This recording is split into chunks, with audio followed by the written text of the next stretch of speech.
pirmas biologinis dėsnis ir teigia, kad liga tai visai ne liga, o speciali biologinė programa, kurią įjungia pats kūnas, tai yra mūsų smegenys, mus ištikus pavojingai gyvenimo situacijai. Šios specialios biologinės programos tikslas yra suteikti mums šansus išgyventi. Mūsų kūnas modifikuojasi su tikslu mums padėti išgyventi. Šias specialias biologinės programas dar vadina konfliktais. Šokas, specialios biologinės programos įjungimas, įvyksta tada, kai sutampa 3 sąlygos. Atsitinka kažkas visiškai netikėto. Tai asmeniškai tam žmogui dramatiška.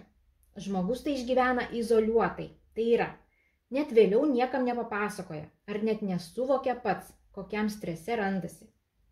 Taip pat šios specialios programos gali įsijungti, kai stresas, nerimas, skaudžios problemos tęsiasi labai ilgai.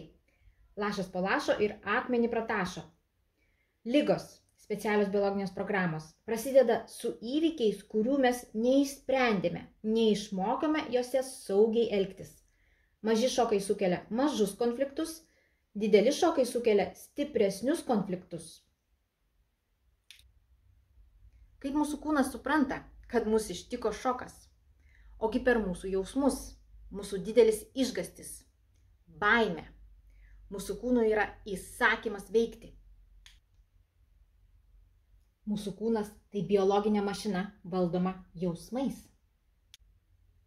Dėmesio, mūsų kūnas neskiria tikro pavojaus nuo įsivaizduojamo. Taip pat jis neskiria laikų, jam viskas vyksta čia ir dabar. Ta pačią sekundę, kai smegenys įjungia specialią biologinę programą, ji iškart teka 3 lygiais.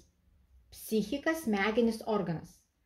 Psichika, dar vadinama siela, yra programistas, smegenis yra kompiuteris, organas yra mašina vykdanti kompiuterio nurodymus. Psichika, mūsų siela, užprogramuoja išgąsčių specialią biologinę programą. Smegenyse susidaro Hamer fokusas, tai toks į diską panašus darinys. Jisai susidaro toje smegenų vietoje, kuri atsakinga už šią baimę ir valdo atitinkamą organą. Smegenys siunčia šiam organui signalus veikti, modifikuotis. Kiekviena speciali biologinė programa, nuo jos pradžios iki pabaigos, vyksta visais šiais 3 lygiais. Hamer fokusas kovos fazėje, kompiuterinėme tyrime smegenyse, matosi labai neryškiai, reikia įgusti, kad jį pamatyti. Bet atstatymo išgijimo fazėje jis smegenyse matosi labai ryškiai. Dėl šalinimo procesų, dėl suaktyvėjusio jungiamojo audinio, kuris užtikrina maitinimą, kol Hamerio fokusas bus pašalintas per skysčius. Ir pats pikas, pats smegenų edemos pikas vyksta kaip tik atstatymo fazės viduryje, per krizę. Ir jos stiprumas priklauso nuo to, kiek ilgai vyko kovos fazė ir nuo lokacijos smegenyse. Na, o kaip viską supranta oficialioji medicina? Oficialioji medicina šių dėsnių išvis nežino. Universitetuose jie yra uždrausti, nors ir įrodyti. Oficialioji medicina iki šiol nežino ar nenori žinoti ligų priežasčių, tik spėlioja ir daro prielaidas.